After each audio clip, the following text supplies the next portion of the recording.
सवाल हमें यहाँ गिवन है कि which get is equivalent to नोर और एक्सोर। हमें पता है कि जो नोर गेट की एक्सप्रेशन होती है वो a प्लस बी का होल कॉम्प्लीमेंट होता है। जो हमारा और गेट होता है वो प्लस ऑपरेशन परफॉर्म करेगा, और जो एक्सोर गेट होता है, एक्सोर गेट को हम रिप्रेजेंट करते हैं a एक्सोर b, और इस एक्सप्रेशन का जो रिजल्ट है वो a complement b plus A B complement के इक्विवेलेंट आता है। तो अब यहाँ पर यही ऑपरेशन पूछा गया है कि नोर के साथ में एक्सोर दोनों के ऊपर जब और ऑपरेशन परफॉर्म किया जाए तो इसका रिजल्ट क्या आएगा। That means a plus B का whole complement plus a complement b plus A B complement. आगे इसको सोल्व करेंगे तो ये डिमॉर्गन थ्योरम जब यहां से हटाएंगे तो a bar b bar plus a bar b plus a b बार। देखो इन दोनों टर्म में से a बार कॉमन आ रहा है, तो a बार को जब कॉमन लिया तो बचा क्या, b bar plus b plus a b बार। हमें पता है कि a प्लस a का बार जो होता है वो 1 का इक्विवेलेंट होता है, तो ये मिल जाएगा a complement dot 1 plus a b complement. आगे इसको सोल्व करेंगे, हमें पता है a डॉट 1 a होता है, तो ये a bar plus a b बार। आगे फिर यहाँ पर आप डिस्ट्रीब्यूटिव लॉ लगा दीजिए तो ये मिल जाएगा a bar plus a and a bar plus b बार। अब a प्लस a बार तो 1 हो जाएगा, तो फाइनली बचेगा क्या, a बार प्लस b बार। अब a बार प्लस b बार किसका रिजल्ट है, a डॉट b का होल कॉम्प्लीमेंट का ही तो रिजल्ट है, और a डॉट b का होल कॉम्प्लीमेंट कौन सा वाला गेट होता है, हमारा नैंड गेट होता है। देखो ऑप्शन में कहीं नैंड है कि यस, यहाँ पर जो एक्सप्रेशन है वो किसके इक्विवेलेंट आ जाएगी, नैंड के इक्विवेलेंट आ जाएगी। अगर आप इसको चाहो तो आप नोर एक्सोर के साथ में और ऑपरेशन परफॉर्म करके आप इसकी ट्रूथ टेबल बना लीजिए, और ट्रूथ टेबल बनाने के बाद उस ट्रूथ टेबल का जो रिजल्ट आएगा वो किसके इक्विवेलेंट आएगा, नैंड के इक्विवेलेंट आएगा। एक बार मैं बता देता हूं,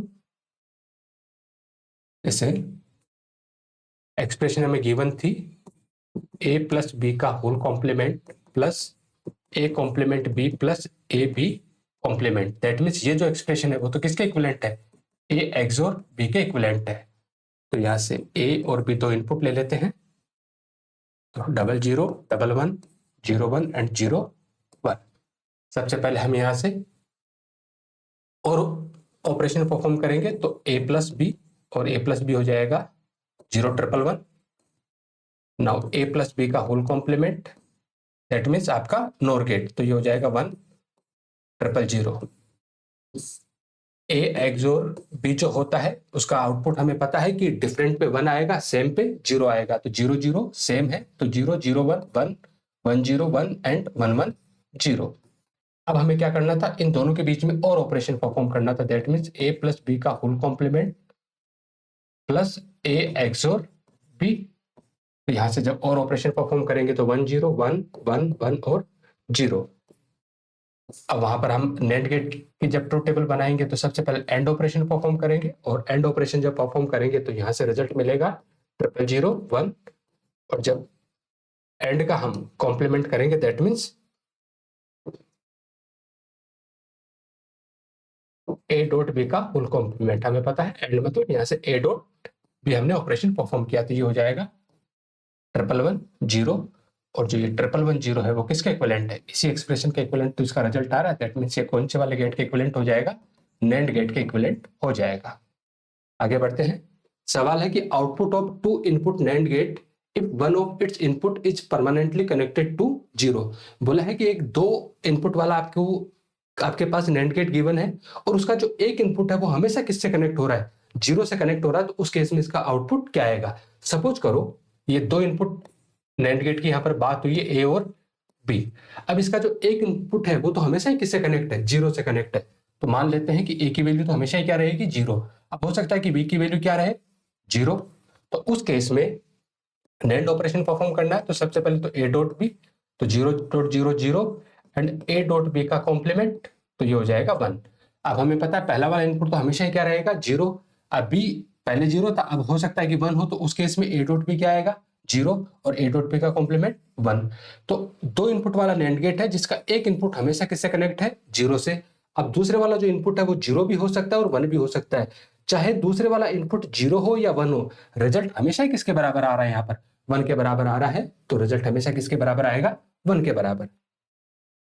नेक्स्ट सवाल है कि the logical output of XNOR gate is, that means जो एक्सनोर है उस गेट की एक्सप्रेशन किसके इक्विवेलेंट होती है। हमें पता है कि जो हमारा एक्सोर होता है, एक्सोर की जो एक्सप्रेशन होती है वो ए एक्सोर बी होती है, जो किसके इक्विवेलेंट होती है, A complement B plus A B complement. आप इसको यूं समझ लीजिए कि 2 इनपुट है आपके पास, सबसे पहले एक को कॉम्प्लीमेंट करना है, दूसरा वाला एज इट इज रखना है, फिर पहले वाला एज इट इज रखना है और दूसरे वाले का कॉम्प्लीमेंट करना है। सिमिलरली जो हमारा एक्सनोर जो होता है, एक्सनोर को रिप्रेजेंट करने का तरीका ए एक्सोर बी का कॉम्प्लीमेंट है, या आप चाहो तो इसको इस तरीके से भी रिप्रेजेंट कर सकते हो, सर्कल के अंदर डॉट, सर्कल के अंदर प्लस एक्सोर के लिए और सर्कल के अंदर डॉट एक्सनोर के लिए, और आप चाहो तो इसको A bar B plus A B bar का कॉम्प्लीमेंट, क्योंकि एक्सोर का ही तो कॉम्प्लीमेंट कर रहे हैं हम, तो ये एक्सोर की एक्सप्रेशन थी, इसका हमने कॉम्प्लीमेंट कर दिया।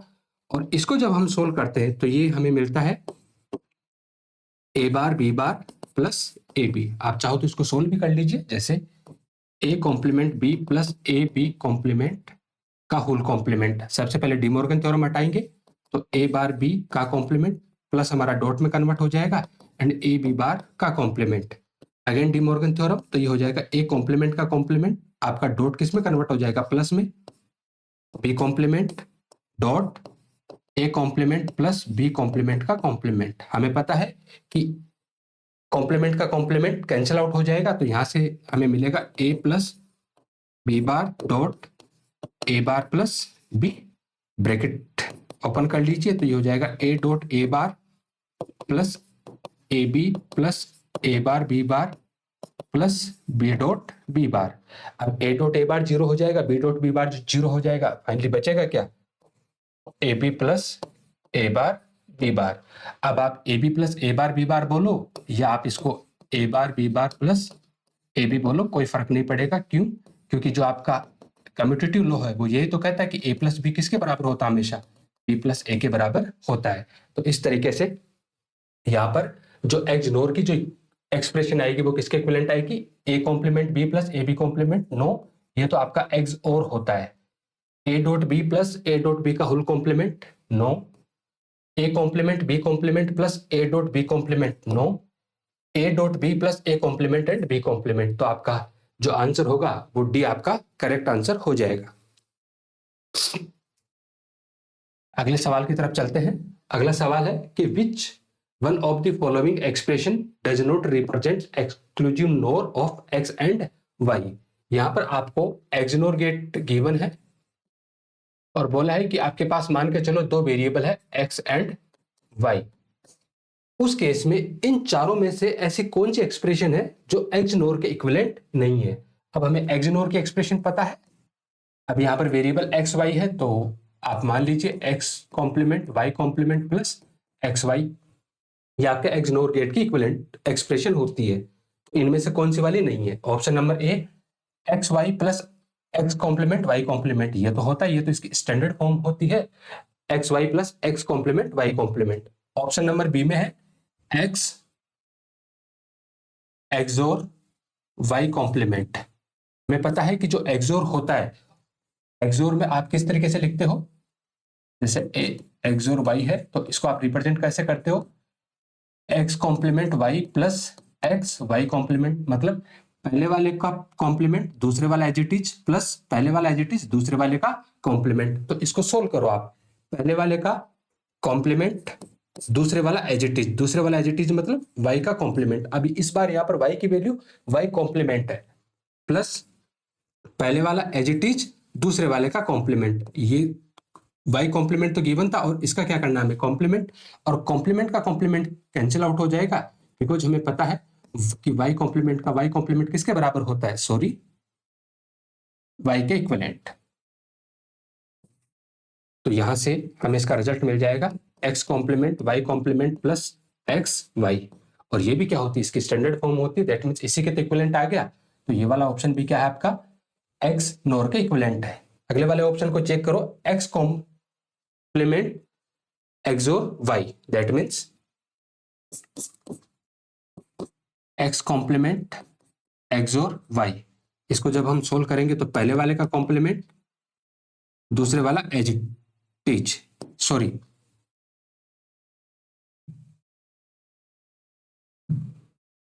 पहले वाले का कॉम्प्लीमेंट, दूसरे वाला एज इट इज, प्लस पहले वाला एज इट इज और दूसरे वाले का कॉम्प्लीमेंट। अब यहां से एक्स कॉम्प्लीमेंट का complement x Y plus X bar and Y bar,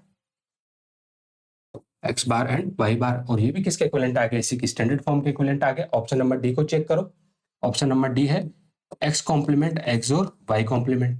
तो पहले वाले का कॉम्प्लीमेंट, दूसरे वाला एज इट इज, प्लस पहले वाला एज इट इज, दूसरे वाले का कॉम्प्लीमेंट। तो एक्स कॉम्प्लीमेंट का कॉम्प्लीमेंट एक्स वाई का complement plus x complement y. ये जो एक्सप्रेशन होती है वो तो एक्स और के इक्विवेलेंट होती है।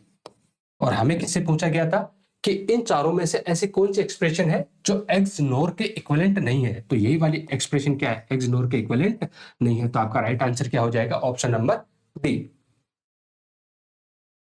अगला सवाल है कि the minimum number of NAND gate required for implementing the Boolean expression A B plus A B complement C plus A B complement C complement.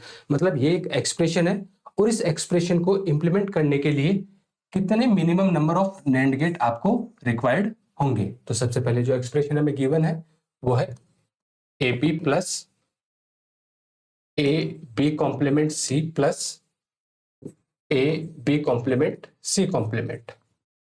इसको सोल्व करो। जब इसको सोल्व करेंगे तो सबसे पहले देखो कहीं पर कॉमन कुछ आ रहा है क्या।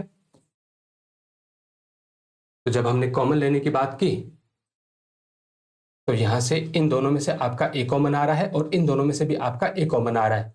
तो यहां से आप ए को कॉमन ले लीजिए। तो ए को जब कॉमन लिया तो बचा क्या, B plus B bar C plus A B bar C. ध्यान रखना ये जो बूलियन एक्सप्रेशन होती है, इन बूलियन एक्सप्रेशन को सोल्व करने के कई सारे तरीके होते हैं, आंसर जो फाइनली होता है वो सबका सेम आता है। तो यहां से मिल जाएगा ए, यहां से आप डिस्ट्रीब्यूटिव लॉ लगा दीजिए, बी प्लस बी कॉम्प्लीमेंट और बी प्लस सी। तो ये हो जाएगा B plus B complement and B plus C plus A B complement C complement. तो फाइनली ए, अब बी प्लस बी बार तो आपका 1 हो जाएगा, बचेगा क्या, बी प्लस सी। तो B plus C plus A B complement C complement. तो आगे आप ब्रैकेट खोल लीजिए, तो A B plus A C plus A B complement and C complement. अब देखो यहां पर आपका ए कॉमन आ रहा है, तो ए बी प्लस ए को कॉमन लिया तो बचा क्या, सी प्लस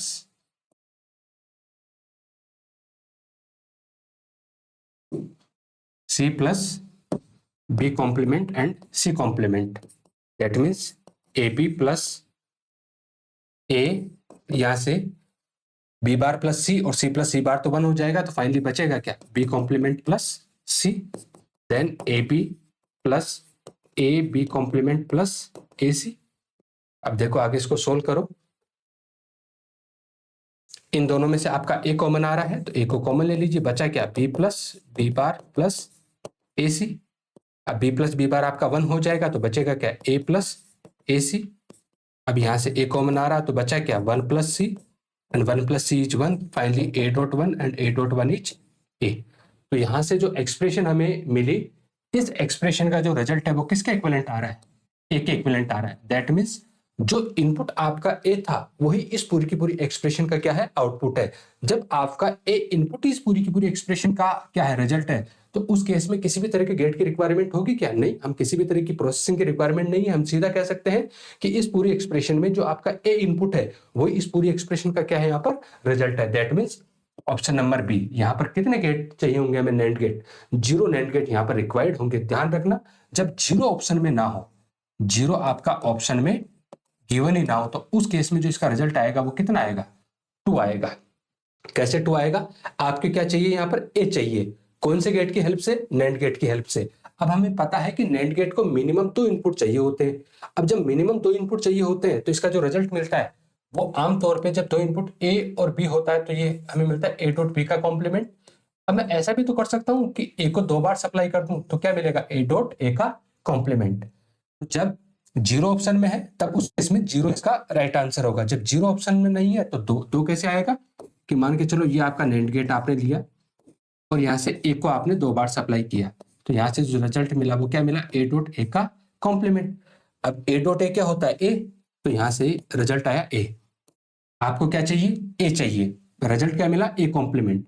तो अगेन आप यहाँ पर क्या कीजिए, एक और बार नेट गेट यहाँ पर लगा दीजिए, तो यहाँ से रिजल्ट मिल जाएगा A complement dot A complement का complement, that means A complement का कॉम्प्लीमेंट, कॉम्प्लीमेंट से कॉम्प्लीमेंट कैंसिल आउट ए। तो जब जीरो ऑप्शन में नहीं है तो टोटल कितने गेट चाहिए होंगे आपको, 2 गेट यहाँ पर चाहिए होंगे। अगला जो सवाल आपको गिवन है वो गिवन है कि the logical XOR operation of, ये एक हेक्साडेसिमल नंबर गिवन है, ये आपका दूसरा हेक्साडेसिमल नंबर गिवन है, और दोनों के बीच में कौन सा ऑपरेशन परफॉर्म कर रहा है, एक्सोर ऑपरेशन परफॉर्म करवा रहा है। और उसके बाद जो इसका रिजल्ट है वो भी हमें किस फॉर्म में पूछा है, हेक्साडेसिमल की फॉर्म में ही पूछा है। तो देखो पहले वाला जो नंबर है वो नंबर है आपका 4AC0।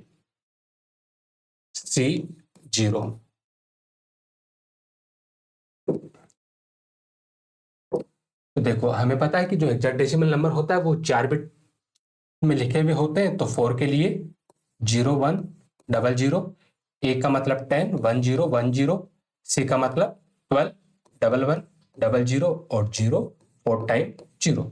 जो अगला नंबर है हमारे पास वो है B53F, B53F। इसको भी हम किस में लिख लेते हैं, बाइनरी फॉर्म में लिख लेते हैं। तो बी का मतलब 11, तो 10105010, 3 के लिए हो जाएगा आपका 0011 एंड एफ का मतलब 15 और टाइम 1। और इनके बीच में कौन सा ऑपरेशन परफॉर्म करना है, हमें एक्सोर ऑपरेशन परफॉर्म करना है। एक्सोर का रिजल्ट 1 कब आता है, डिफरेंट पे, डिफरेंट पे 1 आएगा और सेम पे 0 आएगा। तो 0 1 डिफरेंट, देखो यहाँ 4 बार 0 4 बार 1 है, सारे डिफरेंट है, दैट मीन्स 1। अब यहाँ पर 0 1 डिफरेंट, यहाँ पर 0 1 डिफरेंट, 1 0 डिफरेंट, 1 0 डिफरेंट, मतलब दोनों अलग अलग है। सेम 0 1 1 1 0 1 0 1 1 1 0 1 0 0 0। ओ सॉरी, ये 1 0 1 0 लिख दिया।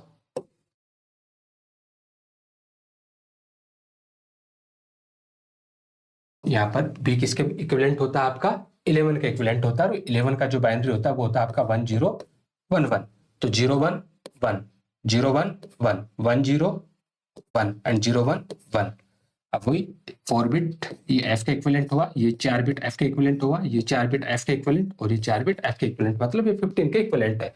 तो फाइनली जो इसका आउटपुट आएगा वो अगेन हेक्साडेसिमल फॉर्म में 4 time F. Yes, option number C is correct answer. अगला जो सवाल है वो है कि which of the following logic gate is called universal gate. And और नैंड या इनमें से एक से ज्यादा गेट को क्या हम यूनिवर्सल गेट बोलते हैं। तो देखो जब भी गेट की बात की जाती है तो गेट को बेसिकली 3 कैटेगरी में डिवाइड किया जाता है। पहले होते हैं आपके बेसिक गेट, और बेसिक गेट में आपके 3 आते हैं, एंड, और नॉट। दूसरे जो होते हैं वो होते हैं आपके यूनिवर्सल गेट। अब यूनिवर्सल गेट किन्हें बोलेंगे, ऐसे गेट जिनकी हेल्प से हम किसी भी तरह का सर्किट डिजाइन कर सके। देखो आपको डॉट ऑपरेशन परफॉर्म करना है, आप एंड गेट का यूज करते हो। आपको प्लस ऑपरेशन परफॉर्म करना है, आप और गेट का यूज करोगे। अगर आपको नेगेशन वाला या कॉम्प्लीमेंट वाला ऑपरेशन परफॉर्म करना है तब आप नॉट गेट का यूज करोगे। लेकिन आपके यूनिवर्सल गेट ऐसे गेट होते हैं जिनकी हेल्प से आप किसी भी तरह का ऑपरेशन या किसी भी तरह का सर्किट डिजाइन कर सकते हो बिना किसी और गेट की हेल्प लिए हुए। तभी तो उनको हमने क्या बोला, यूनिवर्सल गेट बोला। और यूनिवर्सल गेट की कैटेगरी में आपके 2 गेट आते हैं, पहला आपका नैंड गेट होता है और दूसरा आपका नॉर गेट होता है। बेसिकली जो नैंड का ऑपरेशन होता है वो एंड प्लस नोट होता है, एंड प्लस नोट, और जो नोर होता है आपका वो और प्लस नोट होता है। या मैं यूं कहूं कि सबसे पहले यहां से डॉट ऑपरेशन होता है और फिर डॉट का कॉम्प्लीमेंट हो जाता है। यहाँ पर सबसे पहले प्लस ऑपरेशन होता है और फिर प्लस का क्या हो जाता है, यहाँ पर कॉम्प्लीमेंट ऑपरेशन हो जाता है। और जो तीसरे टाइप के जो गेट होते हैं उनको हम बोलते हैं special purpose gate. Special purpose gate, और स्पेशल पर्पज गेट की कैटेगरी में 2 गेट आते हैं हमारे, एक्सोर एंड एक्स नोर। जहां पर एक्सोर को हम बोलते हैं एक्सक्लूसिव और और ये हो जाता है आपका एक्सक्लूसिव नोर। एक्सोर गेट को रिप्रेजेंट करने के लिए हम ए एक्सोर बी लिखते हैं और एक्स नोर को रिप्रेजेंट करने के लिए ए एक्सोर बी का कॉम्प्लीमेंट, क्योंकि जो एक्स नोर होता है वो एक्सोर का अपोजिट ऑपरेशन परफॉर्म करता है। इस एक्सप्रेशन को जब आगे सोल्व करते हैं तो हमें मिलता है A bar B plus A B bar, और जब A bar B plus A B bar का जब हम कॉम्प्लीमेंट करते हैं तो इसका रिजल्ट हमें देखने को मिलता है A bar plus A B. और कई बार एक्सोर गेट को रिप्रेजेंट करने के लिए हम ए और सर्कल के अंदर डॉट बी भी लिख देते हैं। तो एक्सोर के लिए सर्कल के अंदर प्लस आता है और एक्सनोर के लिए सर्कल के अंदर डॉट आता है। तो हमें यही पूछा था कि इनमें से कौन सा वाला जो गेट है वो यूनिवर्सल गेट की कैटेगरी में आता है। क्या एंड आता है? नहीं, एंड तो बेसिक गेट है आपका। क्या और आता है? नहीं, और भी आपका कैसा है? Basic gate. नेंड आता है? यस। तो यहाँ पर सिर्फ एक ही ऑप्शन करेक्ट हो रहा है, क्योंकि एक से ज्यादा गेट तो यहाँ पर करेक्ट हो ही नहीं रहे, तो इसका ऑप्शन नंबर सी क्या हो जाएगा? करेक्ट आंसर हो जाएगा। अगला जो सवाल है वो है कि how many minimum number of 2 input NAND gate are required to design NOR gate.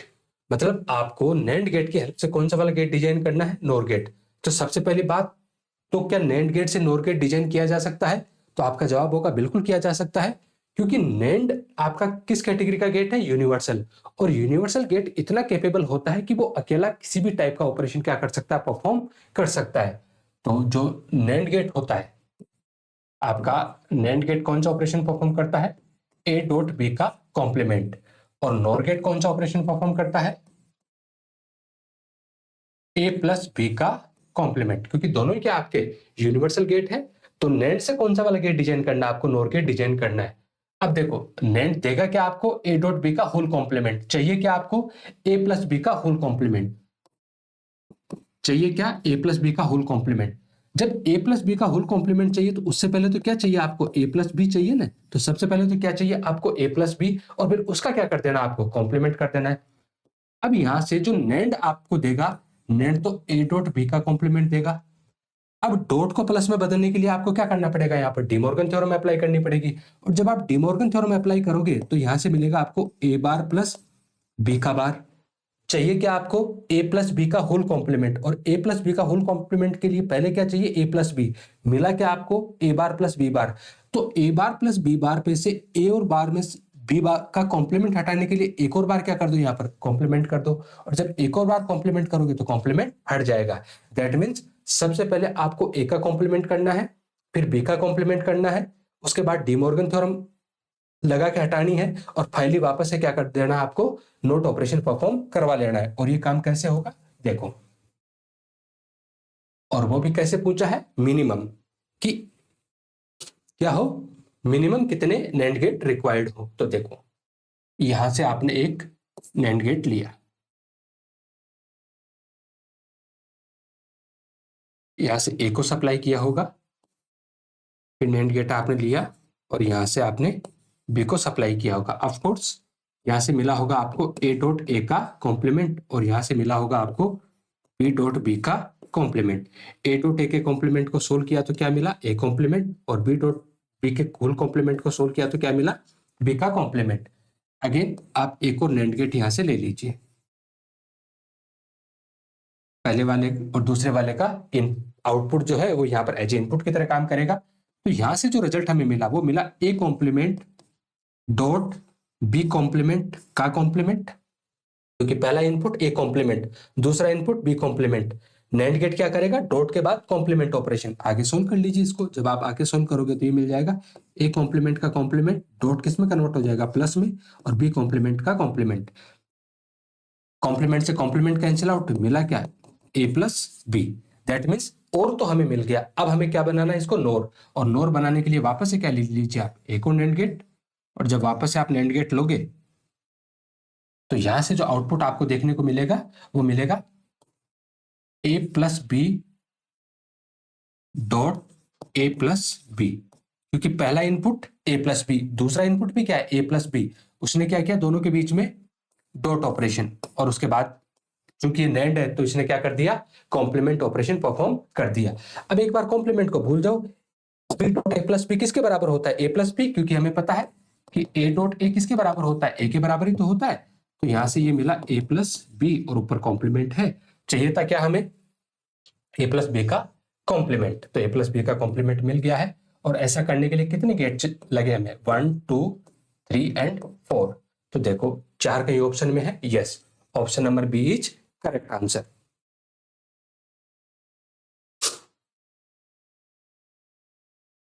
अगला सवाल है कि the dual of the Boolean expression is obtained by, that means principle of duality की यहां पर बात हो रही है। Principle of duality, principle of duality आपको यह कहता है कि जितनी भी बुलियन एक्सप्रेशन आपकी, उन हर एक बुलियन एक्सप्रेशन के दो रिजल्ट आपको हमेशा देखने को मिलेंगे। और वो दो रिजल्ट आपको कैसे देखने को मिलेंगे, कि अगर आप प्लस को किस में बदल दो, डॉट में, और 1 को किस में बदल दो, 0 में, एंड वाइस वर्सा। ठीक है, आप प्लस को किस में बदल दीजिए, डॉट में, और 1 को किस में बदल दीजिए, 0 में। आप डॉट को किस में बदल दीजिए, प्लस में, और 0 को किस में बदल दीजिए, 1 में। तो उसके बाद जो आपका रिजल्ट होता है वो दोनों का क्या रहता है, सेम रहता है। कैसे, मान के चलो एक एक्सप्रेशन आपके पास a प्लस 0, हमें पता है a प्लस 0 किसके बराबर होता है, a के बराबर होता है। आगे इसको सोल्व करो, a प्लस है, प्लस को किस में बदल दो, डॉट में, 0 को किस में बदल दो, 1 में। तो a डॉट 1 किसके बराबर होता है, a के बराबर होता है। दैट मीन्स दोनों का जो रिजल्ट आएगा वो क्या आएगा, सेम आएगा। ऐसे ही आप एक और एग्जांपल ले लीजिए, जैसे आपने लिखा a प्लस 1, a प्लस 1 जो होता है वो किसके बराबर होता है, 1 के बराबर। a प्लस 1 किसके बराबर होगा, 1 के बराबर।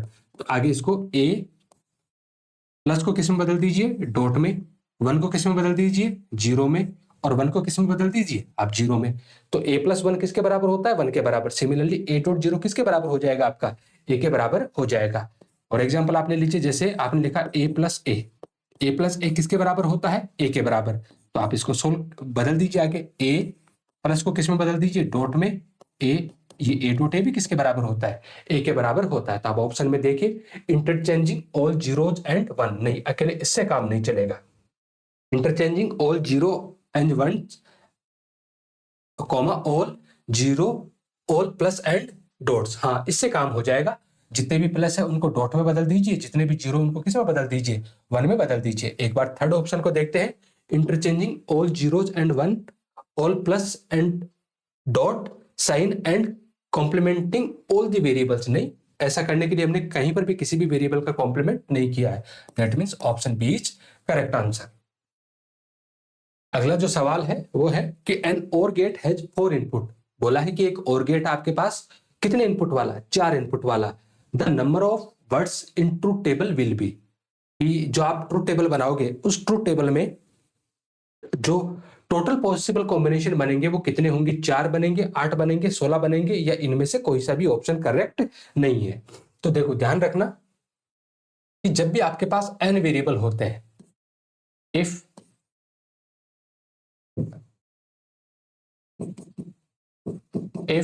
number of input variables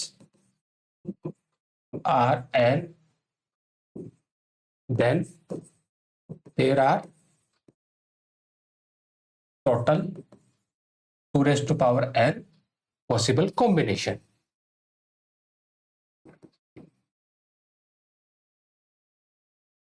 ठीक है, अब ये कैसे होगा, मान के चलो कि एक स्टूडेंट है राम और दूसरा स्टूडेंट है श्याम।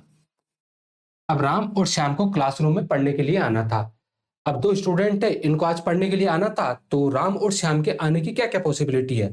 हो सकता है कि राम और श्याम दोनों ही ना आए, हो सकता है कि राम ना आए लेकिन श्याम आ जाए, हो सकता है राम आ जाए लेकिन श्याम ना आए, या हो सकता है दोनों ही आ जाए। क्या इसके अलावा और कोई कॉम्बिनेशन बनेगा क्या, नहीं। मान के चलो एक ही स्टूडेंट है हमारे पास राम, तो उस केस में या तो राम नहीं आएगा या फिर राम आएगा। तो देखो जब 2 है तो पॉसिबल कॉम्बिनेशन कितने बन रहे हैं, 4। जब 1 है तो पॉसिबल कॉम्बिनेशन कितने बन रहे हैं, 2 बन रहे हैं। तो इसका मतलब 2 की पावर 1 2, और यहां से 2 की पावर 2 कितने हो जाएंगे, यहाँ पर 4 हो जाएंगे। तो यही बात है लिखी है कि n अगर possible n number of input variable given है तो उस केस में टोटल कॉम्बिनेशन कितने बनेंगे ट्रूथ टेबल में, 2 की पावर n। तो यहाँ पर नंबर ऑफ इनपुट वेरिएबल कितने गिवन है, यहाँ पर हमें 4 गिवन है। नंबर ऑफ इनपुट वेरिएबल कितने गिवन है यहाँ पर 4, तो 2 की पावर 4 और 2 की पावर 4 किसके इक्विवेलेंट होता है 16। That means option C is correct answer. अगला जो सवाल है कि if there are 3 input of a logic gate, if there are 3 input of a logic gate A, B and C, okay, with the output A complement plus B complement plus C complement, then the logic gate is, आपके पास 3 input वाला कोई भी एक gate given है जिसका result ये वाला आ रहा है, तो बताओ कि ये कौन सा वाला गेट आपका हो सकता है। सबसे पहला ऑप्शन है कि क्या ये नोर गेट हो सकता है। हम कितने इनपुट है यहाँ पर 3 इनपुट है, तो नोर गेट का तो उसके इसमें रिजल्ट आएगा A plus B plus C का होल कॉम्प्लीमेंट, क्योंकि ये तो रिजल्ट आएगा। उसके बाद आपका एक्स और एक्सोर का जो रिजल्ट आता है वो तो हमें पता है कि A complement B plus A B complement आता है कब, जब 2 इनपुट होते हैं। और जो होता है और का जो रिजल्ट हमें देखने को मिलेगा 3 में, वो मिलेगा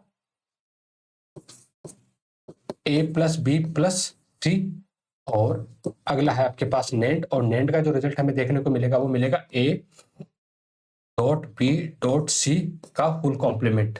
हमारा रिजल्ट क्या है, ये वाला हमें रिजल्ट कौन सा मिला है, A complement plus B complement plus C complement. हमें जो चारों गेट गिवन है वहां से किसी से भी ये मैच नहीं हो रहा है। आगे किसी को सोल्व करके देखो, अगर मैं इस एक्सप्रेशन को सोल्व करता हूं तो ये मिलेगी A complement dot B complement dot C complement, और अगर इस एक्सप्रेशन को सोल्व करता हूं तो मिलेगा A complement plus B complement plus C complement, क्योंकि डी मॉर्गन थ्योरम हटाएंगे तो कंप्लीट जो कॉम्प्लीमेंट है वो इंडिविजुअल पे चला जाएगा, और डॉट किस में बदल जाता है प्लस में, और प्लस किस में बदल जाता है आपका डॉट में बदल जाता है। तो देखो यहां से मैच हो रहा है, तो ये कौन से वाले गेट का आउटपुट हो सकता है, नेंड का, तो ऑप्शन नंबर डी करेक्ट हो जाएगा यहाँ पर। अगला जो सवाल है कि right the simplified form of the Boolean expression. एक बूलियन एक्सप्रेशन गिवन है, बोला कि इसको सोल्व करने के बाद इन चारों में से कौन से ऑप्शन के साथ में ये मैच होगा। एक्सप्रेशन गिवन है हमें A plus B sorry A plus C A D plus A D complement plus A C plus C. तो देखो जब भी कोई बूलियन एक्सप्रेशन आपको गिवन हो ना, तो उसको सोल्व करने का सबसे पहला जो अटेम्प्ट आपको करना है वो ये करना है कि कहीं से भी अगर कुछ कॉमन आ रहा है तो आप कॉमन लेने की कोशिश कर लीजिए। अब यहां से आपको गिवन था ए सी प्लस सी, अब ए सी प्लस सी में क्या कॉमन आ रहा है आपका, सी कॉमन आ रहा है, और जैसे आप सी को कॉमन लोगे तो यहाँ पर सिचुएशन बनेगी 1 प्लस वाली। दैट मीन्स ये हो जाएगा A plus C A D plus A D complement plus यहाँ से सी को कॉमन लिया तो बचा क्या A plus 1 and 1 plus everything is always 1, तो फाइनली हो जाएगा A plus C A D plus A D complement plus C dot 1, और सी डॉट 1 को जब आगे फर्दर सोल्व करेंगे तो ये सी हो जाएगा, तो ये हो जाएगा A plus C A D plus A D complement plus C. अब आगे देखो कहीं पर इन दोनों में से एक कॉमन आ रहा है, और जैसे इन दोनों में से एक कॉमन लेंगे अंदर क्या बचेगा डी प्लस डी बार, और डी प्लस डी बार अगेन क्या हो जाएगा 1 हो जाएगा, तो ये हो जाएगा ए प्लस सी। यहां से आपने ए को कॉमन लिया, बचा क्या D plus D bar plus C, तो ये हो जाएगा A plus C A D plus D bar तो आपका क्या हो जाएगा 1 हो जाएगा प्लस सी, ब्रैकेट आप ओपन कर लीजिए, A dot A plus A C plus C. अब ए डॉट ए क्या हो जाएगा आपका ए हो जाएगा प्लस ए सी प्लस सी, दोनों में से ए कॉमन आ रहा है तो 1 plus C plus C, 1 plus C is 1, that means A dot 1 plus C. आगे जब आप इसको सोल्व करोगे तो ए डॉट 1 क्या हो जाएगा ए प्लस सी। आगे ये सोल्व नहीं होगा, देखो कहीं पर ए प्लस सी है क्या ऑप्शन में, yes, option A is correct answer. अगला जो सवाल है बोला कि assume x complement represent negation of x. यस, बिल्कुल सही बात है कि एक्स जो कॉम्प्लीमेंट है वो एक्स के नेगेशन को क्या कर रहा है यहाँ पर रिप्रेजेंट कर रहा है। The Boolean function X complement Y complement plus x Y complement is equivalent to, that means वही अगेन सिंप्लीफाई करवा रहा है हमसे, एक्स कॉम्प्लीमेंट वाई कॉम्प्लीमेंट, तो X bar Y bar plus x Y plus x complement Y. तो again कुछ common लेने की कोशिश कीजिए, कॉमन आ रहा है कि यस इन दोनों में से वाई कॉमन आ रहा है, x bar Y bar plus Y common लिया, बचा क्या एक्स प्लस एक्स बार आपका 1 हो जाएगा, तो बचा क्या X bar Y bar plus Y. आगे इसको आप डिस्ट्रीब्यूटिव लॉ लगा दीजिए, और जब आप डिस्ट्रीब्यूटिव लॉ लगाओगे तो मिलेगा क्या X bar plus Y and y plus Y bar. देखो आप इसको यूं समझ लीजिए कि लिखा हुआ क्या था, x बार y बार प्लस y। इसको ऐसे भी तो लिख सकते हैं y प्लस x बार y बार, कोई फर्क थोड़ी पड़ेगा। कम्यूटेटिव लॉ लगा के आप इनको इधर उधर कर दीजिए, कोई फर्क नहीं पड़ेगा। आगे आप इसको ऐसे लिख दीजिए। अब आप y प्लस एक्स को x बार प्लस y भी तो लिख सकते हैं। y प्लस वाई बार आपका क्या हो जाएगा 1, तो ये बच जाएगा x bar plus Y dot 1 और finally x bar plus Y इधर से, तो x bar plus Y and y plus Y bar, तो y प्लस वाई बार 1 हो गया, तो x बार प्लस वाई। देखो कहीं ऑप्शन पे है क्या x bar plus y? Yes, option A आपका सही आंसर होगा यहाँ पर। अगला सवाल है कि the number of minterms in a n variable truth table each, कि मान के चलो आपके पास एन वेरिएबल वाली ट्रूथ टेबल है, उस एन वेरिएबल वाली ट्रूथ टेबल में टोटल मिनटर्म्स आपकी कितनी होगी।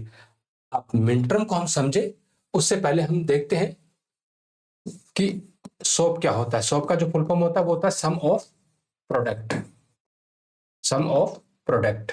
और एक जो होती है वो होती है पोस्ट, जिसको हम बोलते हैं प्रोडक्ट ऑफ सम। एक होता है आपका SSOP, जिसको हम बोलते हैं स्टैंडर्ड सोप, और एक होता है आपका SPOS, जिसको हम बोलते हैं स्टैंडर्ड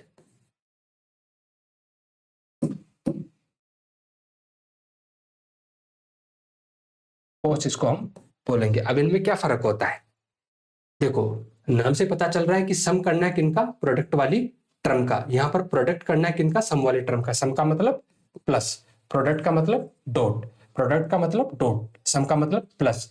तो यहां पर आपके पास एक से ज्यादा प्रोडक्ट वाली टर्म होगी और उनका आप क्या करोगे, प्लस करोगे। तो जब इस टाइप का सिनेरियो कहीं पर बैठ रहा हो तो ये कौन सी एक्सप्रेशन होती है आपकी, सोप। और जब इस टाइप का कॉम्बिनेशन कहीं पर बैठ रहा हो तो उसको हम क्या बोलते हैं, यहां पर पोस्ट बोलते हैं। एक एग्जांपल से समझ लेते हैं बात को। जैसे कोई एक्सप्रेशन लिखी हुई है y is equal to A B C dot A bar B bar C plus A bar B bar. तो ये किसका एग्जांपल हो जाएगा, सोप का, क्योंकि ओ सॉरी प्लस, ये किसका एग्जांपल हो जाएगा, आपका सोप का एग्जांपल हो जाएगा, क्योंकि सम हो रहा है किनका, यहाँ पर प्रोडक्ट वाली टर्म का सम हो रहा है। और अगर एक एक्सप्रेशन को मैं ऐसे लिख दूं A plus B dot A bar plus C bar dot A bar plus B bar plus C plus D, तो देखो यहां पर क्या हो रहा है, प्रोडक्ट हो रहा है किनका, सम वाले टर्म का। तो यहाँ पर प्रोडक्ट हो रहा है किनका, सम वाले टर्म का, तो उसको हम क्या बोलते हैं, यहाँ पर पोस्ट बोलते हैं। अब जो स्टैंडर्ड सोप होता है, स्टैंडर्ड सोप ये होता है कि मान के चलो आपके पास एन वेरिएबल है, तो जब आपके पास एन वेरिएबल है तो वो एन वेरिएबल उस पर्टिकुलर प्रोडक्ट वाली टर्म में एक बार जरूर आना चाहिए, या तो वो कॉम्प्लीमेंट फॉर्म में आए या फिर वो अनकॉम्प्लीमेंट फॉर्म में आए। जैसे इस एक्सप्रेशन को देख के हमें पता लगता है कि यहाँ पर टोटल कितने वेरिएबल है, 3 वेरिएबल है, क्योंकि एबीसी यहाँ पर 3 वेरिएबल का जिक्र हो रहा है। क्या ये तीनों वेरिएबल हर एक टर्म में आ रहे हैं, नहीं, इसमें नहीं आ रहे। तो ये जो है वो आपका स्टैंडर्ड सोप नहीं है, ये आपका स्टैंडर्ड सोप नहीं है, जबकि ये स्टैंडर्ड सोप वाली फॉर्म है और इसमें भी आपके तीनों वेरिएबल आ रहे हैं। और जब बहुत सारी स्टैंडर्ड सोप एक जगह मिल जाती है तो उसी को हम क्या बोलते हैं, मिनटर्म। उसी को हम क्या बोलेंगे, यहाँ पर मिनटर्म बोलेंगे। That means minterm is a collection of standard soap, while maxterm is collection of standard post. ऐसे आप यहां पर देख लीजिए कि टोटल वेरिएबल कितने, यहाँ पर 4, इसमें भी कितने आ रहे हैं, 2 ही आ रहे हैं, और इसमें भी कितने आ रहे हैं, 2। यहाँ पर सी और डी नहीं आ रहा, यहाँ पर बी और डी नहीं आ रहा। हालांकि इनके कन्वर्जन के तरीके होते हैं, कन्वर्जन के तरीके से हम इनको क्या कर लेते हैं, कन्वर्ट कर लेते हैं। यह सवाल ये था कि टोटल आपके पास n वेरिएबल है तो उस केस में टोटल मिनटर्म यहाँ पर कितने देखने को मिलेगी। तो मान के चलो कि मैं यहाँ पर 2 वेरिएबल लेता हूं, ए और बी। जब 2 वेरिएबल लिए तो पॉसिबल कॉम्बिनेशन 4 बनेंगे, और यहां से मैं लिखता हूं मिनटर्म। देखो मिनटर्म में कोई भी वेरिएबल के ऊपर कॉम्प्लीमेंट कब आएगा, जब उसकी वैल्यू 0 होगी, और कॉम्प्लीमेंट कब नहीं आएगा, जब उसकी वैल्यू 1 होगी। तो देखो यहां से ए की वैल्यू भी 0 है, बी की वैल्यू भी 0 है, तो ये हो जाएगा ए बार बी बार, क्योंकि मिनटर्म जो होता है वो स्टैंडर्ड सोप से मिलकर बना है, और स्टैंडर्ड सोप होता है उसमें हम क्या करते हैं, प्रोडक्ट वाली टर्म का सम करते हैं। यहाँ पर ए की वैल्यू क्या है 0, बी की वैल्यू क्या है 1, तो ये क्या मिल जाएगा हमें ए बार बी। सिमिलरली यहाँ पर A B bar and A B. तो देखो टोटल कितने वेरिएबल थे 2, और 2 वेरिएबल से टोटल मिन टर्म कितने मिले 4। तो ये तो यही बात हुई ना कि 2 वेरिएबल है तो 4 कॉम्बिनेशन, 1 वेरिएबल होगा तो 2 कॉम्बिनेशन, 3 वेरिएबल होंगे तो यहाँ 8 कॉम्बिनेशन बन जाएंगे, और 4 वेरिएबल होगा तो 16 कॉम्बिनेशन बन जाएंगे। दैट मीन्स अगर n वेरिएबल है तो पॉसिबल कॉम्बिनेशन कितने बनते हैं 2 की पावर n, और जितने पॉसिबल कॉम्बिनेशन बनते हैं उतनी तो हमें क्या देखने को मिल रही है, यहाँ पर मिन टर्म देखने को मिल रही है। तो देखो कहीं पर 2 की power n, yes option C. अगला सवाल है कि the minimum number of gate needed to implement the following Boolean function. एक एक्सप्रेशन हमें गिवन है, बोला कि इस बूलियन एक्सप्रेशन को इंप्लीमेंट करने के लिए मिनिमम कितने नंबर ऑफ गेट हमें चाहिए होंगे। किसी पर्टिकुलर गेट का नाम नहीं लिया है, सिर्फ पूछा है कि टोटल कितने मिनिमम गेट चाहिए। अब मिनिमम पूछा है तो सबसे पहले हमें इसको क्या करना पड़ेगा, इवेलुएट करना पड़ेगा। एक्सप्रेशन हमें, मैं यहीं से इवेलुएट कर लेता हूं उसको। तो देखो जब आप इवेलुएट करोगे तो सबसे पहले आपको कॉमन लेने की कोशिश करनी चाहिए। आप कॉमन लोगे सबसे पहले, यहां पर क्या है आपका, देखो ये आपका ब्रैकेट है, ये आपका ब्रैकेट है, और ये आपका बाहर वाला ब्रैकेट, और बाहर वाले ब्रैकेट का क्या कर रखा है, कॉम्प्लीमेंट कर रखा है, मतलब ये पूरे का कॉम्प्लीमेंट है। और जब ये पूरे का कॉम्प्लीमेंट है तो आपको क्या करना पड़ेगा, डिमॉर्गन थ्योरम को हटाना पड़ेगा। तो एक्सप्रेशन आपकी गिवन है z x plus Y plus z complement plus x plus y x complement plus y complement, और फिर इसका कंप्लीट का कॉम्प्लीमेंट भी गिवन है। ओके, सोल्व करते हैं इसको। तो मैं यहां से ब्रैकेट तो खोल लेता हूं, तो ये हो जाएगा x Z plus Y Z. Bracket खोला, एक्स को जेड से मल्टीप्लाई कर दिया और फिर जेड को वाई से, तो वाई जेड। अब यहां से आप इसकी डिमॉर्गन थ्योरम हटाओगे तो ये हो जाएगा z complement plus x plus y का कॉम्प्लीमेंट, और यहां डॉट है तो डॉट किस में बदल जाएगा आपका प्लस में। जब कोई भी सिंबल नहीं होता है तो वो डॉट हम मानते हैं वहां पर, एक्स बार प्लस वाई बार का कॉम्प्लीमेंट। अगेन फुल कॉम्प्लीमेंट है तो आपको वापस से क्या करना पड़ेगा, डिमॉर्गन थ्योरम लगानी पड़ेगी। X Z plus Y Z plus, यहां से ये हो जाएगा आपका जेड कॉम्प्लीमेंट का complement dot x complement dot y complement plus x complement का कॉम्प्लीमेंट डॉट वाई कॉम्प्लीमेंट का कॉम्प्लीमेंट। आगे इसको सोल्व करो तो ये हो जाएगा x Z plus Y Z plus z complement से तो हट जाएगा, तो ये हो जाएगा x complement Y complement z, arrange कर दिया हमने यहाँ पर, और ये एक्स वाई। अब देखो कहीं कुछ कॉमन बैठ रहा है क्या,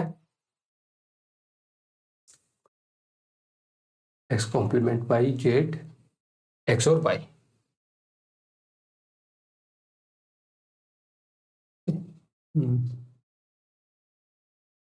ओके, इसको ऐसे लिख लेते हैं अपन, X Z plus X bar Y bar Z plus Y Z plus x Y, arrange rearrange किया इधर उधर।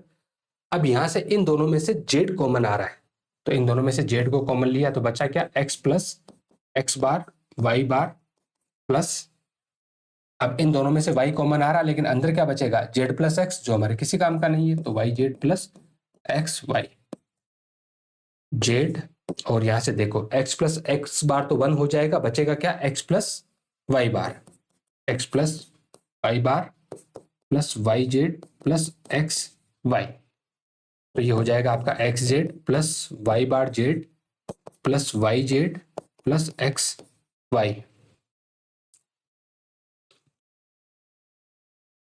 देखो इन दोनों में से जेड आपका कॉमन आ रहा है, तो एक्स जेड प्लस जेड को कॉमन लिया, बचा क्या, Y bar plus Y plus x Y. Y plus Y bar 1 हो जाएगा तो बचा क्या, X Z plus Z plus x Y. अब इन दोनों में से आपका जेड कॉमन आ रहा है, जब इन दोनों में से आपने जेड कॉमन लिया तो अंदर क्या बचा, x plus 1 plus x Y अब x+1 आपका 1 हो जाएगा और z.1 भी आपका 1 z हो जाएगा, तो ये बचेगा z+xy। आगे सोल्व होगा कि ये नहीं, आगे ये फिर सोल्व नहीं हो रहा। तो ये आपकी एक्सप्रेशन है, फाइनल इसका आउटपुट ये आया। और इसको इंप्लीमेंट करने के लिए कितने गेट, देखो 2 गेट चाहिए। एक तो आपका एंड गेट चाहिए, एक आपका और गेट चाहिए। मतलब ये एंड गेट में x और y आपको एज ए इनपुट सप्लाई करना है। ये x, ये आपका y, तो यहां से क्या मिला आपको x.y। और फिर आपको एक और गेट लेना है। ये यहां से आपने और गेट लगाया, पहला इनपुट, और दूसरा इनपुट क्या चाहिए इसको, z। तो आप यहां से z सप्लाई कर दीजिए और यहां से जो रिजल्ट आएगा वो इस एक्सप्रेशन के इक्विवेलेंट आएगा। तो टोटल कितने गेट, एक एंड गेट और एक आपका और गेट, तो टोटल 2 गेट से इस पूरी की पूरी एक्सप्रेशन को हम इंप्लीमेंट कर सकते हैं। तो यहां से ऑप्शन नंबर ए इसका करेक्ट आंसर हो जाएगा। आगे देखते हैं सवाल। ठीक है, तो ये आखिरी सवाल था हमारा। धन्यवाद आपका, अंत तक रुके उसके लिए धन्यवाद। बाकी कोई शिकायत सुझाव हो तो आप कमेंट बॉक्स की तरफ जरूर जाइए। धन्यवाद।